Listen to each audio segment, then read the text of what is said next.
Hi, in this video we are going to walk step by step on how you can dub one video into another language complete with lip sync and similar voice, Alors, j'ai acheté un pantalon militaire et des tongs. all with free software. We are going to be using the Just-Dub-It LoRa on top of the LTX2 model. This takes a video with audio and a text prompt and outputs the same video in a different language with the mouth actually moving to the words in the new language. To make it easy to use the model, we are going to run it on WanGP.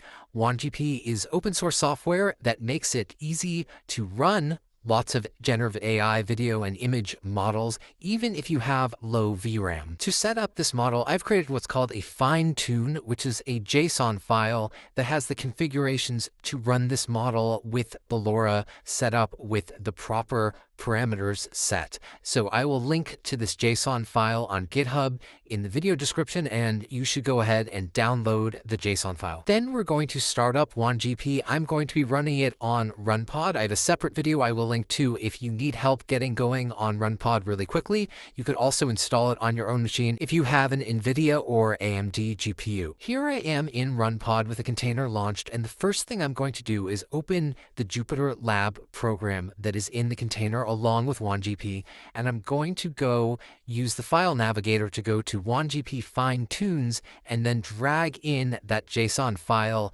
that we just downloaded from GitHub. So we're going to take the fine-tune from GitHub and drag it in here. If you're running WanGP on your own machine, just place that JSON in the fine-tunes folder in your WanGP directory. Let's take a quick look at the fine-tune. We see that it is referencing the LTX2 9 billion parameter model as the architecture.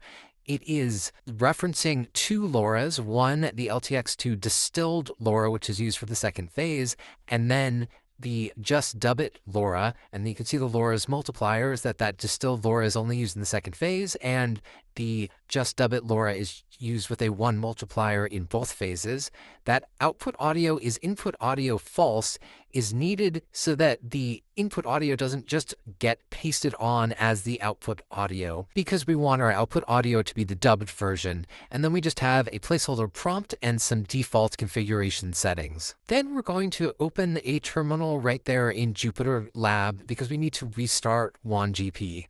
So open the terminal, and then I have a script in the RunPod that if you just do restart-1to-gp.sh, it will run a restart script for you, and you should be good to go. Then you can cd into workspace and tail the logs with tail-f1to-gp.log. If you're running on your own machine, just make sure to restart the program so that WanGP is able to find the fine-tune. Now we are going to actually open up WanGP, and the first thing we're going to do is go to the configuration section.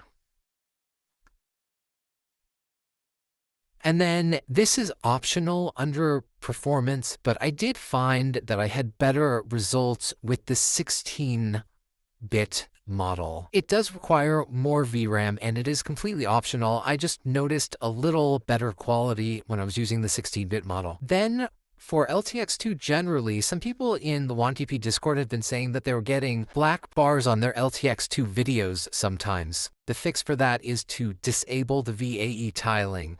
That does also require you to have more VRAM, so it is optional, but if you are getting black bars, you might want to try setting it to turn off the VAE tiling. Then, if you did make a change, make sure to hit Save Settings, and then we're going to go over to General and change the attention type to SDPA only. This is required if you are using the RTX 5090 on the RunPod template, otherwise you're going to get an error. So hit Save Settings. If you're running on your own machine and you have Sage Attention installed or Flash Attention, feel free to leave whichever attention type you prefer. Now we can go back to the Video Generator tab, select LTX2, and because of our fine-tune, we now have this option called Just-Dub-It Lip Dubbing. So select that, and if it doesn't appear, that means that your fine-tune was put in the wrong place or you didn't restart, so make sure to do that. And so now the defaults on the page are the defaults that we set in that fine-tune. And it does have a place for a start image because I found that without a start image, the character wouldn't look quite like the character in the control video. To get a start image, I just ran this ffmpeg command using my control video, and I got the first frame as an image, and here that is the first frame of the video as a PNG. Then we are going to drag in our control video. It's a short clip in which the character is speaking in English. I saw Katie Heron wearing army pants and flip-flops, so I bought army pants and flip-flops. By virtue of the fine-tune, we already have generate video based on control video and its audio selected, so you don't really have to do anything there. I'm just showing that that is the selection. And then the text prompt should be in a very specific format. If we look at the Just-Dub-It repo, they set out this as the format. You want to describe the speaker, the language they're speaking with which accent, and what they actually say. To get the dialogue from your control video, you could just type it out if it's something as short as the one we're using here, but I also, for longer clips, used OpenAI's Whisper. You can install it with just pip install OpenAI Whisper, and then to run it, you do Whisper, the name of your video, and then you can specify which model you want to use. Here, I use the base model, and then the output format in text. I then just copied the text and put it into Google Translate to translate, but you could use a large language model to do your translation, and the Just-Dub-It team provided this prompt to prompt your model to provide a good translation. So then using this format, our prompt is the Pixar-style animated female panda is speaking Japanese, saying, and then hopefully a correct translation of our dialogue into Japanese. Then we're going to select 1080p, 16:9, and then our control video is 5-ish seconds, and so we want it to go a little longer than that so we don't cut it off. So we're going to do around 6 seconds at 24 frames per second. That's 144 frames plus 1, so we get 145 frames. I found 35 inference steps worked well. You could go higher or lower. The Just-Dub-It people recommended 30. I wanted a little more. Then for guidance, we're using 3 for the RCFG. And then the prompt audio strength was a tough one. If you go too high, your input audio will dominate and it will just be your output. It won't translate at all. If you go too low, then your output audio won't reflect your input audio. It won't contain any of the voice of your input audio. I found with 0.1, I still got a touch of the input audio, but the translation was clear and respected. So now we are all set to generate because the fine-tune contained the LoRa's. We don't actually have to set the LoRa's ourselves. We can just go ahead and hit generate. And it completed in about 11 minutes, and this is the result. ケイテ・ヘロンがアーミーパンツとビーチアンダルを見たのでアーミーパンツとビーチアンダルを買った。 I think the translation got messed up a little. That could be the fault of my prompting, but the lip sync and intonation is quite good. And here's the French version I created. J'ai vu Katie ici, elle portait un pantalon militaire et des tongs. Alors j'ai acheté un pantalon militaire et des tongs. And here are some experiments I ran with the prompt audio strength. I took this short clip of an interview with John Hamm. Here's the original input.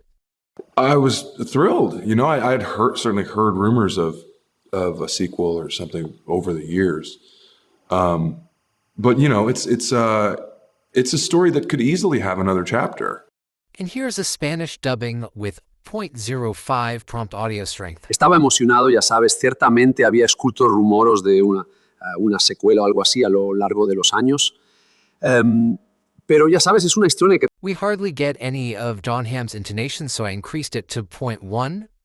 Estaba emocionado, ya sabes, ciertamente había escuchado rumores de una secuela, algo así a lo largo de los años. Pero ya sabes, es una historia que fácilmente podría tener otro capítulo. And then I wanted to see if I could push it further. This is at 0.24. I was encenado. Yeah, and I mean, I worked singing for rumors of una sequel or sequel over the years. But yeah, it's So we get more John Hamm, but it's a garbled mess. 0.1 was the happy medium. I hope this was helpful. Thanks for watching.